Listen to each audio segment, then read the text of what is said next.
Thomas J. McDonald's going to be at the Woodworking Show in Collinsville this weekend. The show starts today. Yeah. Noon to 6, Saturday 10 to 6, and then Sunday 10 to 4. You are going to be giving a couple of presentations? Well, Bryce, the new owner, just wants me to come hang out. So I'll be literally just hanging out with you, doing some Q&A, taking pictures, autographs, whatever. Okay. So I'm just there on the scene, man. All right, good. So you're going to be seen and be seen. That's it. And you can answer all sorts of questions. Sure. What's the number one question you get from a regular woodworker? How did you get that show? How did you get that show? How did this no-talent dude get a television show? You actually have a great story in that you went and were classically trained. You decided woodworking was going to be your craft, and you went in and you were classically trained. You know, I wish I could take credit for it, but I ain't that smart, you know? I broke my shoulder when I was 35 years old, and I had to find a new career. Right. So my orthopedic surgeon and my PT guy basically had to sit down with me, and they were like, "Listen, man, your career's over. You need to find something else to do." Because you were building homes. Yeah, I was a union carpenter building roadways and tunnels and bridges and all that stuff. Right. You know those guys that you see on the side of the road building those abutment walls or whatever? Right. That's what I used to do. Okay. So here's a form guy, you know, and my doctor was like, who was a woodworker, by the way, go check out the North Bennett Street School. And up to that point, I had no idea what it was at all. The North Bennett Street School. In Boston, yeah. Changed my life. That school was started when?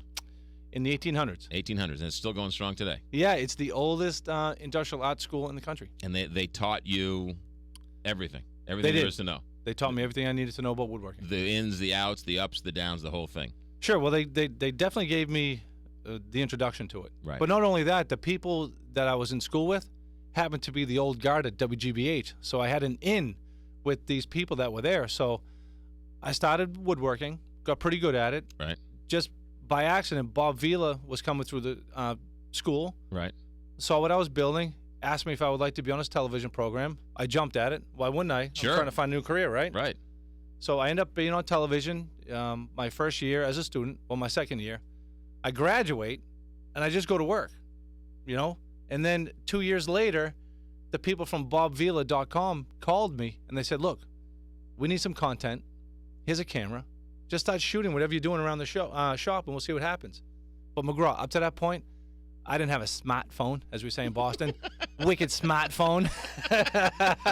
My boy's wicked smart, right? I didn't have a smartphone. I didn't own a computer. I was completely illiterate in the tech world. Right. So not only did I have to build furniture, but I immersed myself into trying to film myself doing it, which is really odd and awkward. Sure. So I'm walking around it's like awful a hard tool. to right. You know what I mean? With a camera by myself, and just talk to a camera. You know, kind of like the camera you have pointed at me right now. Right. Yeah. Same kind of thing. Yes. Right.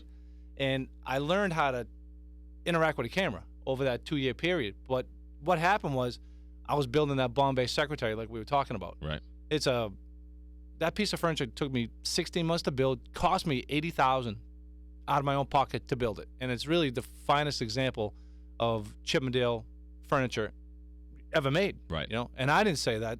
The curator at the museum said it, because after I built it, I was able to, you know, put it in a museum next to the original. So for me as a woodworker, that was a really big deal. That's like getting a picture next to the Mona Lisa. Exactly. Like, yeah, exactly right. So I started to get this big following on bobvila.com. And when I was doing it, I had the program was called Rough Cut Woodworking. It's the Rough Cut Show with T. Chisel. T. Chisel. Yeah, that was my alter ego. T. Chisel. T. Chisel with Who's your better little than me, right? With your little comb out of your pocket. Really funny, because I did feel like a tool doing it. So Right. I just created this weird alter ego. And my friends who were at North Bennett Street School, like I was telling you, they were the old guard retiring GM over at WGBH. Right. They said, listen, clean up your act, stop swearing, stop doing the things that you're doing, Right. and take yourself seriously. And once you do that, we'll put a phone call in for you. So 6 months later, in 2007, they made a phone call for me, and I went into WGBH, and I met Laurie Donnelly, who was Right. like, I love her. She's like my executive producer. Right. She's my lady. You know, she's the one who made it happen for me. Fell in love with me right away, but they were saying, we still have 2 more years of running Norm Abrams' television program, so we're not going to be doing any more woodworking until then. So stay alive.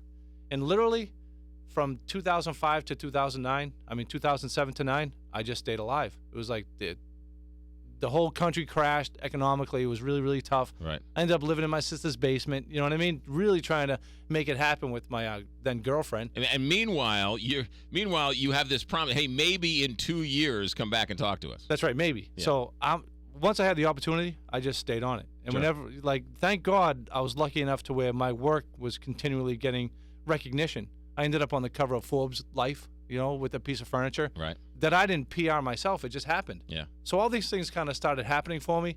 And whenever I was written up in a newspaper article or whatever, I would just keep sending it to Laurie. I was just like, I just kept sending it. Right. So then finally, late 2009, I got a letter from them.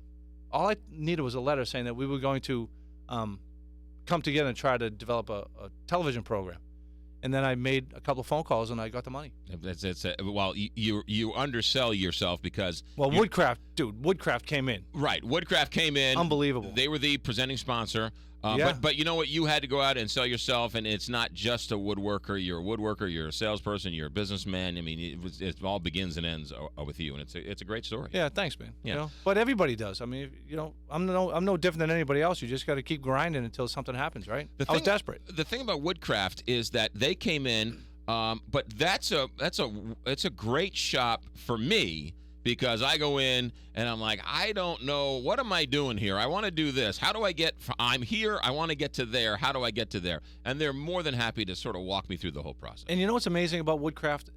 It's like that in every location all across the country. I remember when I broke my shoulder and I needed to get equipment. And I'm like anybody else with a new hobby.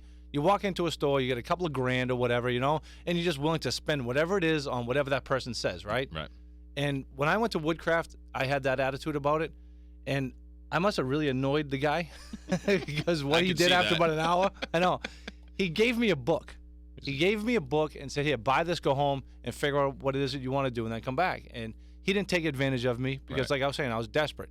And he took the time, and not only him, but the rest of his staff through the years really helped me become, a well-educated woodworker, and I didn't have to spend a lot of money on a lot of tools that I didn't need. Right. Yeah. And I'm forever grateful to that company. They came in for 3 years funding. It was like, a ton of money, and they gave me enough money for a long enough period of time to where I was able to, get some roots in the ground. Right. You know what I'm saying? Get established, figure out what you're doing, have some traction for the show, and now you're in your fifth year. When you come back, I want to ask you about that Bombay secretary, because that is. People should know. People should know. We talk a lot about art on this show.